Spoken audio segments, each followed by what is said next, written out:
자녀를 키우다 보면 뭐가 필요할까요? 훈육이 필요합니다. 때로는 혼도 내야 되고 바른 길을 가기 위해서 이런 말 저런 말 해야 되죠. 여러분, 성도 여러분들이 제 얼굴 보시기에 저는 어떨 것 같습니까? 가정에서 어떤 아빠의 역할을 할 것 같으세요? 되게 인자하고 부드럽게 잘할 것 같은데 저는 그렇지 않습니다. 굉장히 성도님들한테는 친근하게 다가가려고 노력하고 굉장히 그럼에도 불구하고 집에 가서는 굉장히 묵뚝뚝한 아빠인 것 같아요. 굉장히 제 아들이 어렸을 때 무섭게 이렇게 했던 기억이 납니다. 근데 우리가 훈육이라는 게 왜 필요할까요? 자꾸 어긋난 길을 가려고 하면 따끔하게 혼도 내고 돌이킬 수 있도록 하기 위해서 하는 겁니다. 만약 부모가 잘못된 길을 가고 있는 아이를 바라보고 그냥 방임해버린다면, 아무것도 하지 않는다면 어긋날 수밖에 없을 거예요. 자녀들도 바른 길로 가지 못하고 부모와의 관계도 어긋날 수밖에 없을 것입니다. 바른 길로 인도하는 것이 부모님의 역할입니다. 그런데 부모가 자녀를 훈육하는 기초가 무엇일까요? 그 기초가 무엇입니까? 우리가 너무나 잘 알고 있는 사랑하기 때문이에요. 내 자녀를 혼내는 것도, 내 자녀에게 잔소리를 하는 것도 단 한 가지입니다. 사랑하기 때문이에요. 내가 먼저 경험해봤고 내가 잘 알기 때문에 그렇게 하면 안 돼. 안타까움에 잔소리도 하고 혼도 내고 사랑하기 때문에 하는 거예요. 그리고 위로하면서 돌아올 수 있도록 그들에게 가르치는 겁니다. 우리가 사랑하지 않으면, 내 자녀가 아니라면 그렇게 감정을 쏟아낼 필요도 없고 그렇게 수고할 필요도 없을 거예요. 그냥 보기만 하면 되는 겁니다. 쟤는 좀 문제가 있구나, 쟤는 좀 안 되겠구나, 이런 생각하고 그치지 막 관심을 갖거나 어떤 애를 쓰거나 하지 않습니다. 오늘 말씀에 자녀와 부모의 관계와 마찬가지로 오늘 이 유대인들과 주님과의 관계가 바로 그렇다는 거예요. 하나님과 이들, 주님과 이들의 관계가 바로 그렇습니다. 히브리서는 그리스도를 믿지만 다시 이전의 유대교로 돌아가려고 하는 돌아가는 유혹에 직면한 그들에게, 그 히브리 성도들에게 오늘 말씀을 전하고 있는 것인데, 돌아서려는 그들에게 어떤 유혹과 핍박에도 불구하고 그리스도에 대한 신앙을 굳게 지켜라 라고 하는 것이 오늘 본문 앞서 8장부터 10장까지의 주된 내용입니다. 그리고 오늘 우리 10장매의 말씀을 보는 거예요. 그건 무엇과 같냐면 구약시대의 제사, 동물을 희생하여서 그 피로 드렸던 그 제사에서 새로운 언약으로 이어지는 그리스도의 속죄, 그리스도의 희생이 훨씬 더 우월하다는 것을 오늘 말씀에 설명하고 있는 것입니다. 구약의 제사를 이젠 그치고 새로운 언약을 얻으라, 이제 새로운 언약의 말씀을 받으라 라고 하는 것이 오늘 말씀에 기록되어 있는 거예요. 여기서 우리가 질문할 수가 있습니다. 한 가지 질문해 보면, 하나님이 우리 가운데, 그리고 구약시대 가운데 제사를 허락한 이유가 무엇일까요? 왜 하나님께서 이렇게 예배해라, 이렇게 제사를 드려라 라고 말씀하셨을까요? 이유는 간단합니다. 오늘 말씀에 비추어 봤을 때 하나님이 어떤 하나님인지, 하나님의 속성에 대해서 정확하게 깨닫고 그들이 알게 하기 위해서 하나님이 그런 제사를 드리게 했던 거예요. 하나님은 어떤 하나님입니까? 용서의 하나님이라는 거예요. 자녀가 부모의 훈육을 들으면서 회개하고 부모는 자녀를 용서하면서 그렇게 나아가는 것처럼 하나님의 속성을 기억하게 하시고 그 용서를 통해서 하나님이 우리가 죄를 통해서 돌이킬 수 있도록 하나님께서 그 제사를 허락하셨어요. 부모가 자녀를 용서하는 이유는 다른 것 없습니다. 죄를 용납해서가 아니라, 잘못을 인정해서가 아니라 그를 사랑하기 때문이에요. 그 어떤 부모도 내가 자녀가 잘못했는데, 죄를 저질렀는데 너는 그럴 수밖에 없을 거야, 넌 그것밖에 안 되니까, 이렇게 생각하는 사람 한 명도 없을 겁니다. 사랑하기 때문에 끊임없이 이야기하고, 사랑하기 때문에 때로는 두려워도 우리가 훈육을 하는 거예요. 부모의 사랑이 자녀의 그 잘못보다 더 크다는 것을 가르치기 위함입니다. 마찬가지로 자녀들이 습관적인 그 죄의 유혹에서 벗어날 수 있는 방법은 딱 한 가지, 부모의 사랑이 차오르는 거예요. 반대로 주님의 사랑을 우리가 기억하면 어떻게 됩니까? 오늘 방금 말씀드린 대로 죄의 유혹에서 벗어날 수가 있는 것입니다. 끊임없이 돌아가서 이전의 모습으로 갖추려고 하는, 이전의 모습으로 돌아가려고 하는 그들의 모습을 하나님께서 안타까이 여기시고 그들에게 말씀을 하시는 거예요. 오늘 말씀 우리가 좀 주목해 볼 필요가 있습니다. 믿음 안에서의 우리 모습도 마찬가지거든요. 우리가 죄의 유혹에서 벗어날 수 있는 방법은 무엇입니까? 새벽을 깨워서 우리가 벗어날 수 있나요? 기도를 수만 시간 들여서 우리가 벗어날 수 있나요? 아닙니다. 하나님의 사랑이 우리의 심령 가운데 차오를 때 그것이 가능한 줄 믿습니다. 어찌 우리가 어떤 헌신에서, 어찌 우리가 어떤 시간을 들여서 그것이 가능하다라고 말할 수 있겠습니까? 단 한 가지예요. 사랑을 기억하고 사랑을 경험하면 되는 거예요. 구약에서 제사는 용서의 하나님, 우리를 끝까지 사랑하시는 하나님을 깨닫기 위한 하나님의 선물이었어요. 여기 있는 우리 모든 성도님들 다 사랑을 해보셔서 아실 겁니다. 사람을 사랑하면 어떻게 됩니까? 한 사람을 사랑해도 그 사람을 향해서 어떤 마음이 생겨요?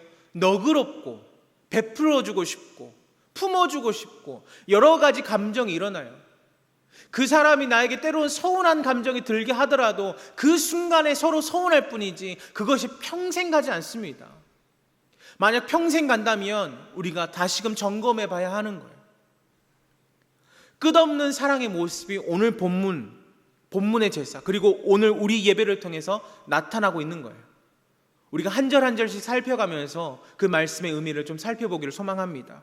우리 1절의 말씀 다 같이 한번 읽어보도록 하겠습니다. 히브리서 10장 1절 말씀입니다. 함께 읽겠습니다. 시작.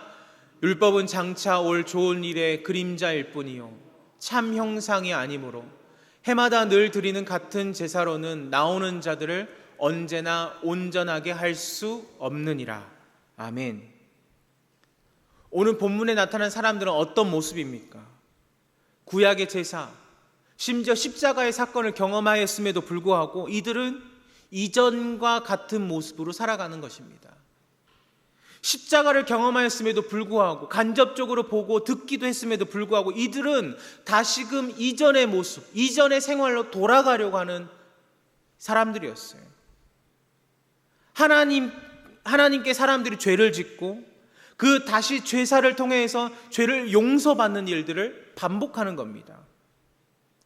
하나님은 사랑의 하나님이기 때문에 그 사람들의 그 죄악을 용서하시고 제사를 통해서 또 용서하시고 또 용서하시고 이런 일들이 반복되니까 이제 사람들이 어떻게 하는 거예요? 이 제사를 악용하는 거예요. 그래서 이제는 사람들이 그냥 어떠한 의식도 없이 반복적인 그리고 해마다 올라가서 드리는 제사로 변질되어 버리는 겁니다. 내용을 이해하시겠죠? 이들은 그냥 어떤 간절함으로 드리는 것이 아니라 반복적인 모습으로 제사를 드리고 있는 거예요. 사실 제사의 목적은 용서받는 것에만 그치는 것이 아니라 이들이 생각하는 그런 제한적인 의미가 아니라 더 중요한 것이 있음에도 불구하고 온전하지 못한 제사로 아무런 해결이나 결론 없이 끝나버리는 것이 바로 이들의 현실이었습니다. 반복적인, 지금 이들이 드리는 제사의 특징이 한 가지 있는데 3절 말씀이에요. 우리 3절 말씀 같이 한번 읽어보겠습니다. 함께 읽겠습니다. 그러나 이 제사들에는 해마다 죄를 기억하게 하는 것이 있나니, 뭐라고 이야기합니까? 이 제사들에는 뭐를 기억한대요? 죄를 기억한대요. 죄를. 해마다 반복되는 이스라엘 제사가 가지는 성격을 지금 3절 말씀에서 잘 드러내고 있습니다. 지금 이들이 드리는 제사는 이들의 영혼을 정결케 하는 것이 아니라 오히려 무엇을 일으키냐면 양심에서 죄를 깨닫게 하는 거예요. 제사를 드리는데 죄의 문제를 영원히 해결받는 단번의 제사가 아니라 어떤 겁니까? 제단 위에서 도축되어서 피 흘리는, 바쳐지는 그것들을 바라보면서 내가 또 죽을 죄를 지었구나. 내가 또다시 죄를 지었구나. 라고 하는 자각만을 불러일으키는 반복적인 제사였어요. 다른 의미가 아니라 그들에게는 그냥 죄를 기억하게 할 뿐이었습니다. 완전한 속죄를 가져다 주지 못하고 불순종과 범죄의 제사를 드릴 때마다 그 일들이, 이전에 자신들이 행했던 불순종과 범죄의 일들을 기억할 뿐이었어요.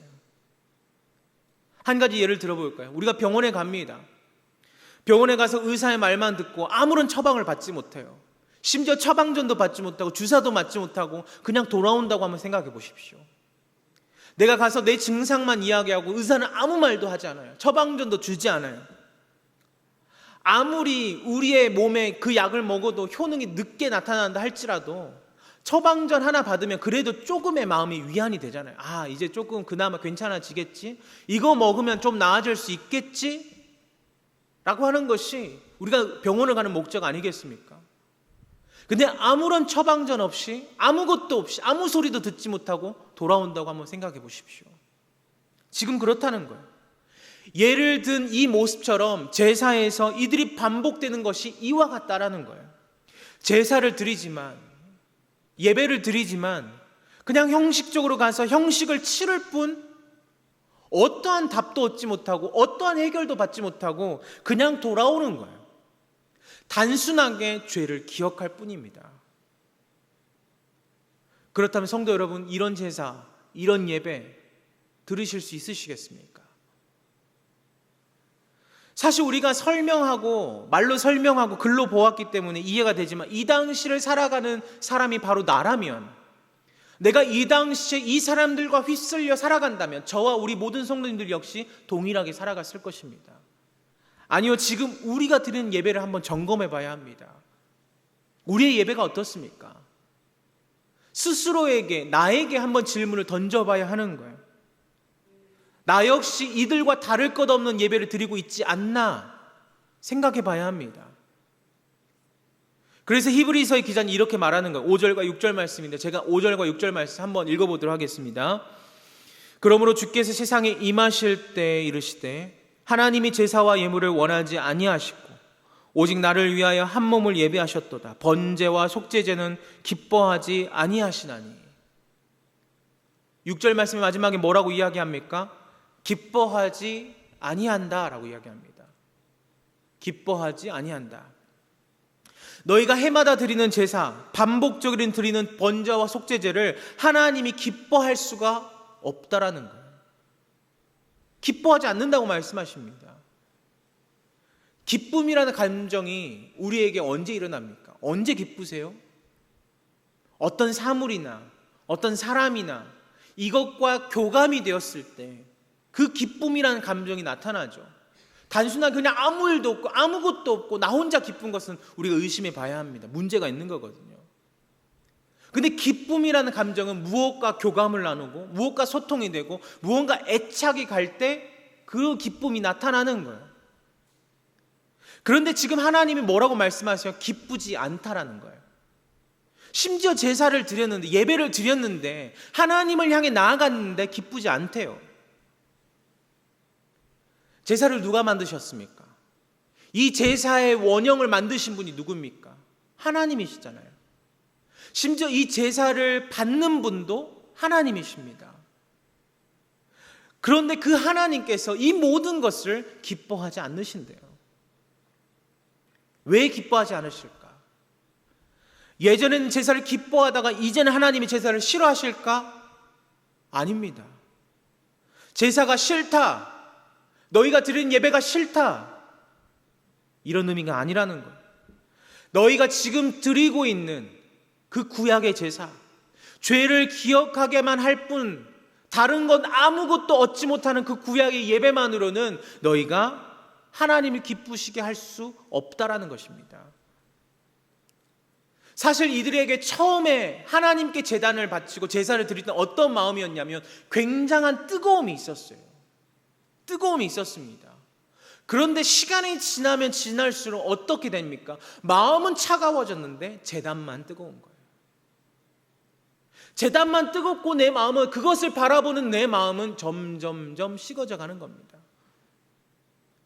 그 뜨거움이 계속되는 것이 아니라 이제는 마음의 차가움으로 다가와버렸어요. 희생된 제물을 바라보지만 그것이 이제 죄만 기억하지 한 걸음도, 더 한 걸음도 나아가지 않는 거예요. 사실 감정이 어떠하든지 유대인들에게 율법이라는 것은 절대적인 것입니다. 율법에 있는 것 그 어떤 것 하나라도 어기면 안 되는 거예요.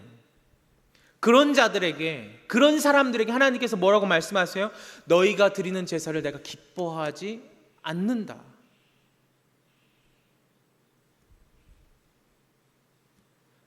기뻐하지 않는다. 왜 기뻐하지 않는 것일까요? 우리가 우리의 모습을 통해서 볼 수 있습니다. 우리가 드리는 예배는 어떻습니까? 형식만 좀 다를 뿐이지 똑같아요. 거의 같습니다. 예배의 모습이 다를 뿐이지 같아요. 그렇다면 우리의 마음은 어떻습니까? 오늘 예배를 나오실 때, 집에서 온라인으로 예배를 드리실 때 지금 마음은 어떠십니까? 어떤 뜨거움으로 오셨나요? 아니면 반복적인 예배를 향해 오셨습니까? 간절하고 사모함이 넘칠 때는 조그만 이야기에도, 어떤 단어 하나에도 우리가 그냥 뜨겁게 불타오르다가 차갑게 식어버릴 때는 아무리 하나님의 말씀이 전달되어진다 하더라도 어때요? 그것이 들려지지 않아요. 내 시선이, 내 생각이 다른 것에 머물러 있습니다. 쉽게 예를 들어볼까요? 우리가 코로나의 기간 때 갑자기 우리가 처음 경험해본 이 사건 때문에 우리가 예배를 드리지 못했어요.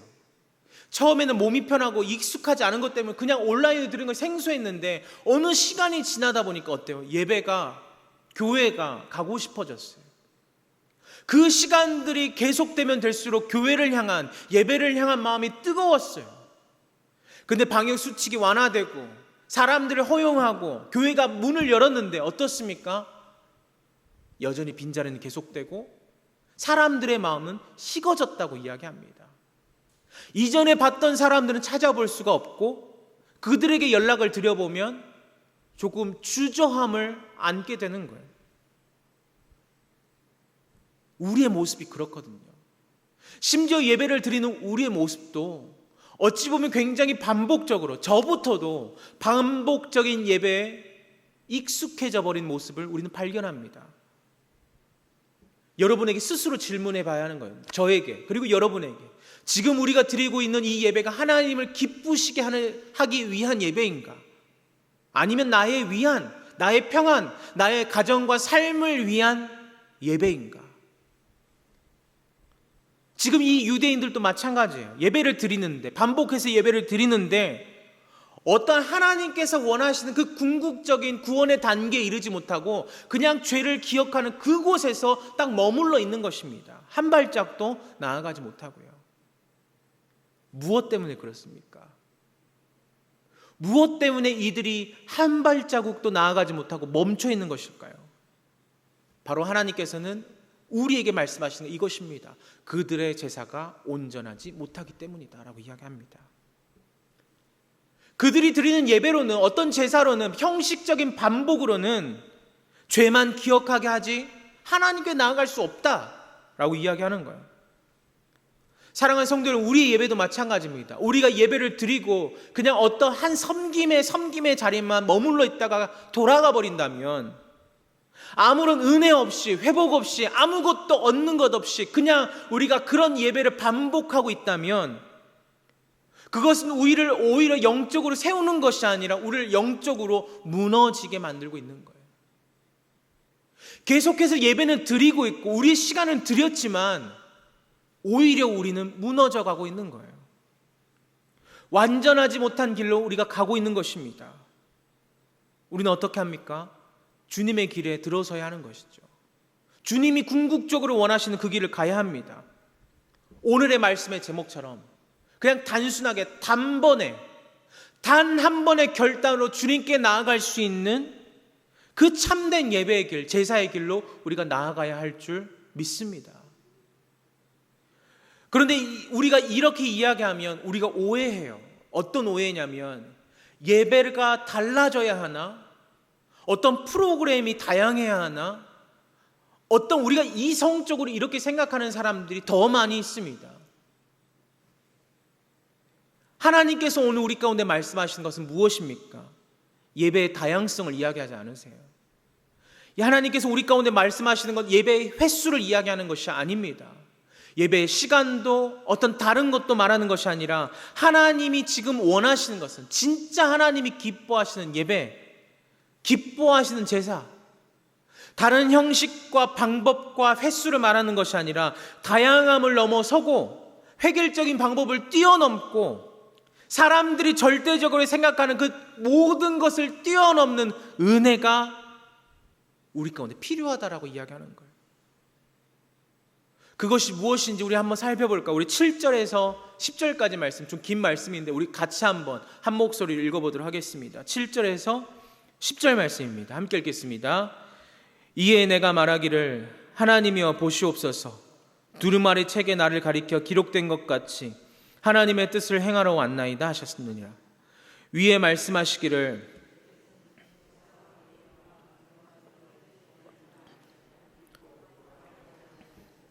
이는 다 율법을 따라 드리는 것이니라. 그 후에 말씀하시기를 보시옵소서, 내가 하나님의 뜻을 행하러 왔나이다 하셨으니 그 첫째 것을 폐하심은 둘째 것을 세우려 하심이라. 이 뜻을 따라 예수 그리스도의 몸을 단번에 들이심으로 말미암아 우리가 거룩함을 얻었노라. 아멘. 7절에서 10절 말씀에서 말하는 것은 이렇게 말할 수 있습니다. 우리에게 말씀하시는 것, 다양함보다 우리에게 필요한 것은 무엇인가? 우리의 예배 가운데, 제사 가운데 필요한 것은 무엇인가? 바로 참된 것을 경험하는 거예요. 참된 것. 참된 것을 경험할 때 반복된 것이 아니라 아무것도 다른 것이 소용없고 반복적으로 섬기며 나아가지만, 그렇지만 그 가운데서도 참된 것을 경험하면 은혜를 발견하게 된다는 거예요. 무엇이 필요해요? 참된 거예요. 횟수도 다양함도 다른 어떤 것이 아닙니다. 참된 거예요. 그렇다면 참된 것이 무엇인가? 오늘 10절 말씀에 이야기하죠. 그리스도의 희생입니다. 주님의 십자가예요. 예수님이 단번에 몸을 드림으로 말미암아 우리가 거룩함을 얻었다라고 이야기합니다. 그 일은 첫째 것을 폐하고 둘째 것을 세우셨다는 사실을 우리에게 전하고 있어요. 모든 제사의 형식을 철폐하시고 예수님의 한 번의 제사로 새 언약을 세우셨다, 이루셨다라고 이야기합니다. 이제는 더 이상 죽은 것으로 예배하지 않고 참된 것으로 예수님을 우리의 마음판에 새김으로 주님의 사랑과 공의가 우리의 심령 가운데 새겨짐으로 하나님의 사랑을 나타내고 공의를 드러내는 자로 우리가 세상을 살아갈 수 있게 된다라고 분명하게 이야기하는 거예요. 예수님이 단번에 들이심으로 모든 것이 완성된다라고 이야기합니다. 우리가 무엇을 드릴 필요가 없는 거예요. 제물을 드리는 것이 중요하지 않습니다. 참된 것을 경험하는 것이 중요하다는 거예요. 여러분, 우리가 어떻습니까? 예배를 나아갈 때 잠잠히 나의 필요만 채우고 나아가지 않으십니까? 내 가정, 내 자녀, 나의 가정의 문제, 그 필요만 채우고 여러분 예배를 돌아가지 않으십니까? 사랑하는 성도 여러분, 우리에게 필요한 것은 무엇이냐면 그냥 나의 필요를 채우는 것이 아니라 하나님을 사랑하고 이웃을 사랑하고 새 생명을 살리고 공동체의 영성을 깨워서 궁극적으로 하나님이 우리 가운데 원하시는 그런 사역과 예배가 우리 가운데 일어나기를 원하시는 거예요. 그것이 언제 가능한가? 우리 모두가 참된 것을 경험할 때. 그렇다면 우리가 이렇게 질문할 수 있어요. 내가 구원 받았는데요. 내가 예수님 믿는데요. 내가 하나님 잘 알고 있는데요. 맞습니다. 우리는 이미 구원을 경험하였고 이미 구원받은 성도들입니다. 지금 이 말씀에서 우리 가운데 말씀하시고자 하는 것은 어떤 구원의 단계를 말하는 게 아니에요. 다른 그 어떤 것이 아니라 우리의 예배의 초점이 어디를 향해 있는가, 그것을 다시 세우라는 겁니다. 나의 가정, 나의 일, 오직 나를 향해 있는 그 문제가 아니라 그곳에 머물러 있다면 무엇을 회복하라고요? 주님의 희생의 사랑, 우리를 향한 그 희생의 사랑을 회복하라는 거예요. 여러분, 우리는 어떻습니까? 어느덧 시간이 지나고 연말이 이제 곧 있으면 이제 연말이 돼요. 어느덧 여름이 지나가 버렸잖아요. 오늘 아침에 얼마나 선선합니까? 낮이 별로 덥지 않았어요. 이제 곧 있으면 연말입니다. 이제 교회가 이제 한 해를 마무리할 하반기 사역이 시작되는데, 교회의 움직임에 우리는 어떻습니까? 무반응하고 있다면 점검해 봐라는 거예요. 교회는 이렇게 선포하는데 나의 마음은 식어져 있다면 점검해 보라는 거예요. 그때 진정한 하나님의 사랑을 회복하라고 오늘 우리 가운데 말씀하십니다. 단순하게 주님의 희생의 의미는 그냥 우리에게 구원의 단계에 머물러 있고 멈춰 있는 것이 아니라 나를 뛰어넘고 그리스도의 사랑에 머물러야 할 그곳을 향해 우리의 마음이 나아가야 하는 것을 주님께서 원하시는 것입니다. 우리를 선택하시고 우리를 구원케 하신 이유는 한 가지입니다. 하나님의 시선이 있는 그곳을 향해 우리가 나아갈 수 있게 하는 것. 그러기에 우리를 구원하셨고 우리를 인도하셨어요. 단순하게 나의 문제에 머물러서 그곳에 시선이 머물러서 다른 것을 바라보지 못하는 성도가 아니라 하나님의 시선과 동일하게 눈을 맞출 수 있는 그런 믿음으로 살아가길 원하시는 것이 주님의 방법이라는 거예요. 사랑하는 성도 여러분, 처음에 말씀드렸어요. 부모가 자녀를 훈육하는 것처럼 끊임없이 용서하시는 하나님의 사랑을 우리가 경험하고 살아갑니다. 매일마다. 오늘 아침에도, 그리고 지금 이 순간에도 여러 가지 생각으로 사로잡혀 있는 우리에게 하나님이 또 용서하세요. 말씀이 들려졌음에도 불구하고 우리가 다른 곳으로 시선을 빼앗겨버린 우리를 향해서 하나님이 또 용서하시는 거예요. 사랑하는 성도 여러분, 그 용서하신 하나님의 그 사랑을 경험했다면 우리는 어떻게 합니까? 우리도 그 사랑을 받은 자로서 그 사랑을 완성하기 위해 세상을 향해 나아가는 거예요. 자녀가 부모를 본받고 부모의 모습처럼 그렇게 살아가길 원하는 것처럼 말입니다. 여러분, 우리가 이제 하반기 사역이 시작되면 여러 가지 권면을 하게 돼요. 이것도 합시다, 저것도 합시다, 이렇게 마무리합시다 할 수밖에 없잖아요. 그때마다 저는 교육자 생활을 저도 해봤기 때문에 가장 힘든 게 뭐였냐면 차가운 거절이에요. 제가 이렇게 하면 할게요. 제가 저렇게 하면 할게요. 제가 이게 되면 할게요. 사랑하는 성도 여러분, 우리가 어떤 계기를, 어떤 목적을, 동기를 찾지 않기를 원합니다. 내가 이게 들려지면, 내가 이게 갖게 되면, 내가 이걸 보게 되면, 여러분, 우리가 아시잖아요. 우리에게 저 뒤에 있는 십자가보다 완벽한 동기가 없었습니다. 우리가 이 자리에서 예배를 드리는 것은 어떤 문제를 해결받아서가 아니라 하나님이 나를 구원하셨기에 우리가 이 자리 가운데 있는 거예요. 그런데 어느 순간부터 우리가 그 구원의 은혜는 잊어버리고 십자가가 어떤 문제를 해결해주는 어떤 대상이 되어가지 않으십니까? 오늘 말씀하세요. 반복적인 그런 제사가 아니라 하나님이 우리 가운데 진정으로 원하시는 십자가의 사랑, 십자가의 사랑을 받은 자로서 하나님의 사랑을 나타내며 살아가라. 단번에 들이심으로, 우리를 위해 단번에 그 몸을 희생하심으로 구원하신 것처럼 우리가 받은 그 사랑, 주님의 사랑을 기억하고 여전히 주님의 사랑에 필요한 우리 성도들에게, 그리고 교회를 향해 우리가 희생하며 섬기며 나아가는 우리 모든 대광의 성도님들 되시기를 간절히 소망합니다. 우리 옆에 분들 한번 보실까요? 좀 민망하시겠지만 한번 보셨으면 좋겠습니다. 어때요? 잠깐이지만 어떻습니까?